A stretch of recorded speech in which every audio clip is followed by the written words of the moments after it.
তো দ্বিতীয় দিন আমরা সকালবেলা ঘুম থেকে উঠে পুরী বিচে একটুখানি ঘুরে নিলাম। বেশ ভালোই লাগছিল। পুরী বিচ আমাদের দীঘা সমুদ্র থেকে অনেক আলাদা। যাই এখানে স্লো মোশন ভিডিও এইসব করে নিলাম। তারপর হোটেল থেকে আমাদের গাড়ি ঠিক করে দিল। ভেবেছিলাম তো সরকারি বাসে ঘুরবো, কিন্তু আমাদের ফেরার বাসের টাইমিং আছে, তাতে ম্যাচ হবে না। এই হোটেল থেকে আমাদেরকে একটা আর্টিগা গাড়ি করে দিল। ততক্ষণে রূপসা একটুখানি স্লো মোশন করে নিল, একটু ছবি টবি তুলে নিল, পোজ দেওয়ার চেষ্টা করছিল, কিন্তু পিছন ঘুরে কী যেন ভাবছিল, সামনে পরীক্ষা হয়তো, সেই জন্য, বা বাড়ি ফিরে আবার কাজ করতে হবে তাই। যাই হোক, আমরা গাড়িতে উঠে পড়লাম এবং এই দেখুন গাড়ি আমাদের নিয়ে যাচ্ছে, আর্টিগা গাড়ি, মাত্র দুজনের জন্য একটা 7 সিটারের একটা গাড়ি। সেখানে আমরা হাত পা ছড়িয়ে বসে লাগেজ নিয়ে বসে আছি। 3000 টাকা বলছিল আমাদেরকে, যেটা বাসে গেলে 200-250 টাকা লাগতো। তবে একটু বার্গেনিং করে হোটেল থেকেই আমাদের ব্যবস্থা করে দিল মাত্র 2500 টাকায়। এই 2500 টাকা দিয়ে আমরা বেরিয়ে পড়লাম। এবং রাস্তাগুলো একটুখানি দেখবেন, কত সুন্দর ওড়িশার রাস্তা, ওদিকে গাছপালা, মাঝখানে হাইওয়ে দিয়ে যাচ্ছে, অসাধারণ।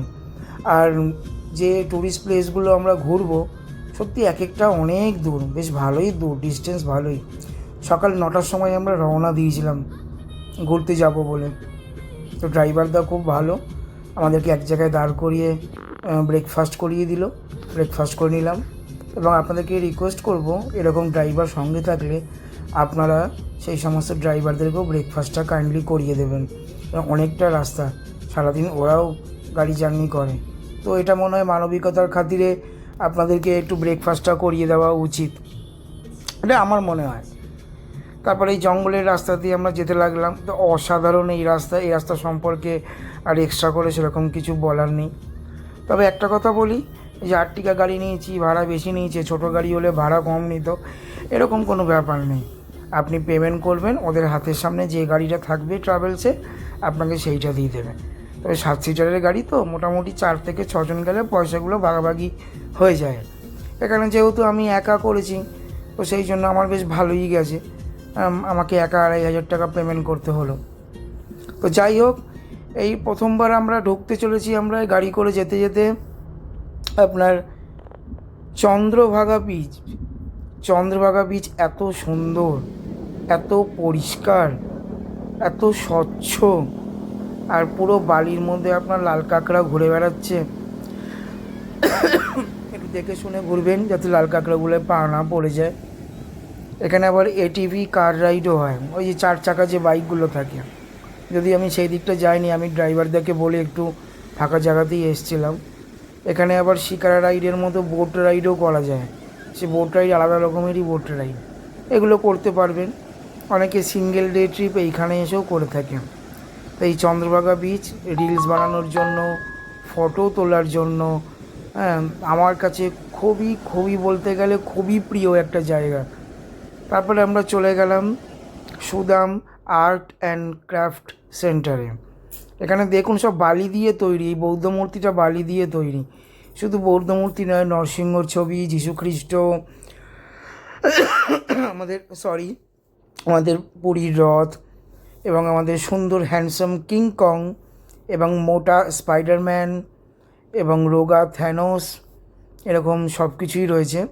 তবে মনে রাখবেন, এই আর্ট ক্রাফট সেন্টারে, মানে স্যান্ড ক্রাফট সেন্টার, এর টিকিট কিন্তু আপনার 40 টাকা মাথা পিছু, এবং টিকিট দেখিয়ে আপনাকে ঢুকতে হবে। কোনো জিনিসে হাত দিতে পারবেন না, প্রথম কথা।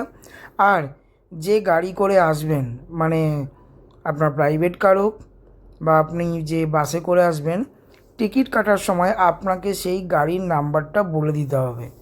তবে কিন্তু আপনি যে গাড়ি করে যাচ্ছেন, সেই গাড়িটা কিন্তু পার্কিং করতে দেবে এখানে, নাহলে কিন্তু পার্কিংয়ের জন্য আবার আলাদা চার্জ নিয়ে নেবে। নানা রকম জিনিস এখানে আমরা দেখছিলাম, বেশ ভালোই লাগছিল। দুর্গা মূর্তিটাও ভালো, যীশুখ্রিস্টটাও খুব সুন্দরই করেছে। তো এইগুলো দেখতে দেখতে দেখতে একটা হঠাৎ করে সুন্দর জিনিস দেখলাম। সেই জিনিসটা ভিডিওতে আসুক, আমি আপনাদেরকে বলছি। দেখুন, সব রকমই পাবেন, সব রকম ঐতিহাসিক কারুকার্যই এখানে করা আছে। অনেককে তো আমি চিনতে পারছিলাম না, রূপসা বলে দিচ্ছিল বলে, কারণ ইতিহাসে মারাত্মক আমি, ঐতিহাসিক নিদর্শন সম্পর্কে আমার একদমই জ্ঞান নেই। হঠাৎ করে দেখতে পেলাম এখানে গান্ধীজিও আছে 3টে বাঁধন নিয়ে। ওনার যা আর কি নীতি। যাই হোক, তারপরে টারজান আছে, এরকম অনেক কিছু আছে। আপনারা দেখতে থাকুন ভিডিওর মধ্যে, যতটা পারছি আমি দেখানোর চেষ্টা করছি। খুব সুন্দর সুন্দর স্যান্ড আর্টগুলো খুব সুন্দর করেছে। মৌলানা আবুল কালাম আজাদের, আমাদের মিসাইল ম্যান, আমাদের তার নিদর্শন রয়েছে এখানে, এবং খুব ভালো লাগবে। আমার তো ভীষণই ভালো লেগেছে। এখান থেকে যখন আমরা এই পার্টটা কমপ্লিট করে যখন আমরা ঘুরে যাব, একটা সুন্দর জগন্নাথ মূর্তি স্যান্ড দিয়ে বানিয়েছে দেখুন।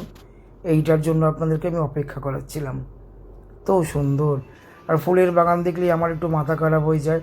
তার মধ্যে ভ্যারাইটিস জবা ফুল দেখতে পেয়েছি, তাই জন্য এখানে একটু দাঁড়িয়ে গিয়েছিলাম, দিয়ে ভিডিওটা করলাম। খুব সুন্দর জবা ফুলের বাগান, যারা আদার্স নানা রকম গাছও রয়েছে, কাঠগোলাপও রয়েছে, তবে আমার জবা গাছগুলো খুব সুন্দর লেগেছে। এইখানে আমাদের ট্রিপ প্রায় শেষ। আমরা এইখান থেকে বেরিয়ে আবার অন্য জায়গায় যাব। ব্যানারটাকে একবার দেখিয়ে দিই কেমন দেখতে হয়। এই যে Sudam sand art and craft centre, এটা কমপ্লিট করে আমরা চলে গেলাম সূর্য কোণারক মন্দির দেখতে। এখানেও কিন্তু টিকিট কাটতে হয়, 25 টাকা করে টিকিট মাথা পিছু। গাড়ি পার্কিংয়ের মতো করে থাকবে, পার্কিংয়ের চার্জ দিতে হয়, তবে প্যাকেজের মধ্যে থাকলে দিতে হয় না। রোদ্দুর এখানে যা ছিল, ছাতা আলাদা করে ভাড়া নিতে হয়। যদি কেউ ছাতা নিয়ে না যান তাহলে ছাতা এখানে আলাদা করে ভাড়া নিতে হয়। আর এই মিউজিয়ামের মধ্যে তো আমি বেশ কিছু লোকজনকে দেখলাম, তারা আবার জিনিসপত্র ছুঁয়ে দেখতে চায় আসল কিনা। কিছু কিছু আলাদা রকমেরই লোকজন দেখতে পাওয়া যায়। বাপরে বাপ, ভারতবাসী না, আমাদের কিউরিসিটি মারাত্মক। যাই হোক, এই যে যখন আমরা কোণারক মন্দিরে যখন আমরা ঢুকছি লাইন দিয়ে, তখন মনে হচ্ছিল মানে যমরাজ আমাদেরকে এই নরকে কড়াইতে তেলের মধ্যে ভাজার জন্য ডেকে এনেছে। আমরা শয়ে শয়ে সবাই যাচ্ছি পাপ ধুতে। ওরে বাপরে বাপ, যা গরম! দেখতে পাচ্ছেন যে লাল টাওয়েল মাথায় দিয়ে রয়েছে, তাও কিন্তু লোকের কিন্তু ভিড় কমতি নেই। ছাতা মাথায় দিয়ে হোক আর যাই হোক, বাংলা মানে আমাদের ভারতের বাঙালি হোক বা অন্য প্রজাতির লোক হোক, ঘুরতে ঠিক হবেই। তো এই সূর্য কোণারক মন্দিরের এই নিদর্শন, তো লোকে বলে নাকি এর ছাওয়া পড়ে না মাটিতে, যদিও সত্যি আমি ছাওয়া দেখতে পাইনি, সরি। তবে লোকজনের ভিড় মারাত্মক। কেউ কেউ তো আবার এখানে সাইডে গিয়ে গুটকাও চেবাচ্ছে, যেটা ভারতবর্ষে সবার আগে বন্ধ করা উচিত। এই গুটকা জিনিসটার জন্য মানে সাধারণ মানুষও শান্তিতে ঘুরতে পারে না। তো রূপসা পোস্ট দিয়েছিল ছবি তুলবে বলে, ছাতা নিয়ে ডিস্টার্ব করে চলে গেল। ওর খুব খারাপ লেগেছে। দেখছি আমি আইনত ব্যবস্থা নেব এই ছাতাওয়ালা ম্যানটার জন্য, খুবই কষ্ট করেছে। যাই হোক, তারপরে আলটিমেট ওর ছবি তোলা হলো। ছবি তোলা হয়ে যাওয়ার পর আমরা এই পাশ দিয়ে ঘুরতে ঘুরতে আসলাম, আরও নিদর্শন দেখতে পেলাম। মাঝখানে ভাবছিলাম যে এটা কি, কোন স্তূপ এটা। যাই হোক, ওখানকার গাইড মোটামুটি সব বুঝিয়ে দিল। সব দেখা হয়ে যাওয়ার পর আমরা আরও ভাবছিলাম ভিতরটা ঘুরবো, কিন্তু রূপসা বলছে এই রোদ্দুরে আমার শরীর খারাপ লাগছে এবং ওর স্কিনে প্রবলেম হয়ে যাচ্ছে, তাই জন্য আমরা সোজা চলে গেলাম ধবলগিরিতে। এই ধবলগিরিতে কিন্তু খুব সাবধানে থাকবেন, অটোওয়ালারা স্ক্যাম করে। মাত্র 2 মিনিট হাঁটা পথ, বলে কিনা 250 টাকা লাগবে। আমি বলছি বাপ রে বাপ, যাকে একজন গাইড করে দিল, তাই জন্য আমাদের মানে 250 টাকাটা বেঁচে গেলো। টুক করে হেঁটে চলে আসলাম। আশেপাশে শপিংয়ের জন্য প্রচুর দোকান পাবেন। আর এই যে সামনে দেখতে পাচ্ছেন সুন্দর বৌদ্ধ মন্দিরটা, এখানে জুতো খুলে সিঁড়ি দিয়ে উঠে উপরে বুদ্ধদেবকে দর্শন করতে পারবেন এবং তার চারিদিকটা ঘুরতে পারবেন। এই চারিদিক ঘুরলে কি দেখা যায় আপনাকে আমি একটা সুন্দর তথ্য দিই। এই ধবলগিরি থেকে উড়িষ্যার ম্যাক্সিমাম অংশটা সুন্দর রাউন্ড ফিগারে উপর থেকে দেওয়া, মানে পুরো সুন্দর দেখা যায়। দেখতে পাচ্ছেন জুতোগুলো সব খোলা, কিন্তু আর ক্যামেরাম্যানরা মোটামুটি আপনার 100 টাকা করে চার্জ করেন ছবি তুলতে। এবার দেখুন উপর থেকে, ধবলগিরির উপর থেকে পুরো উড়িষ্যাকে কত সুন্দর দেখা যায় চারিদিকে।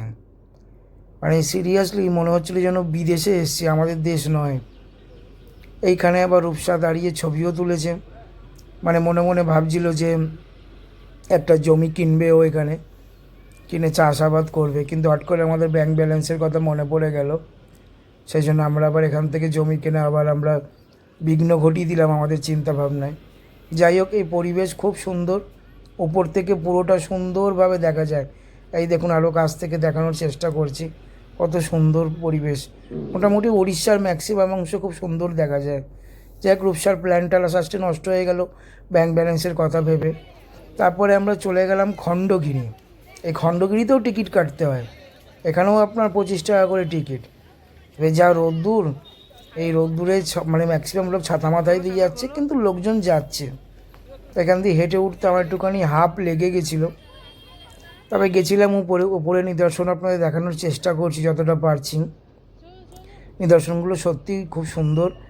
এতদিন ইতিহাসের পাতায় দেখতাম, আমার তো পুরীতে প্রথমবার আসা, তো আমার দেখে তো ভীষণই ভালো লাগছিলো। মনে হচ্ছিলো এখানে গাছতলায় বসে থাকি। অনেকেই বসে রয়েছে, ওই যে দূরে দেখুন, পারলে ভিডিও জুম করে দেখবেন, এই গাছতলায় অনেকজন বসে রয়েছে।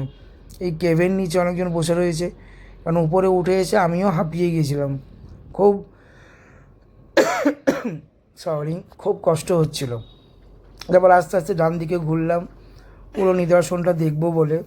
এখানে রানী গুফা, হাতি গুফা মানে গুহা এরকম ভাগাভাগি করা আছে।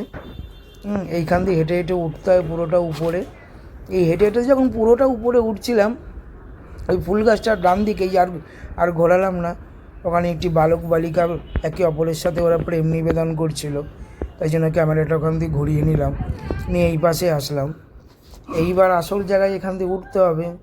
এই জায়গাটাকে একটু পজ করে দেখবেন, এখানে এই ব্যানার লাগানো রয়েছে যে কোন কোন গুফায় যাচ্ছে। এবার আমরা চৈত্যতে উঠছি, জায়গাটার নাম চৈত্য।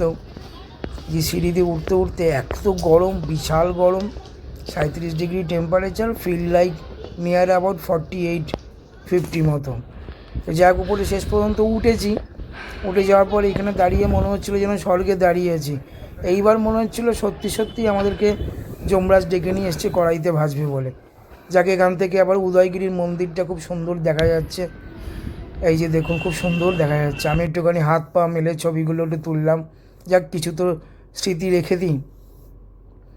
তারপর কমপ্লিট করে আমরা সোজা বেরিয়ে গেলাম লিঙ্গরাজ মহারাজ মহাদেবের উদ্দেশ্যে।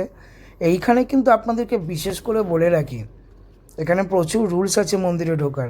মোবাইল তো অ্যালাউ নেই, পার্স অ্যালাউ নেই, বেল্টওয়ালা ঘড়ি অ্যালাউ নেই, ডিজিটাল ঘড়ি অ্যালাউ নেই।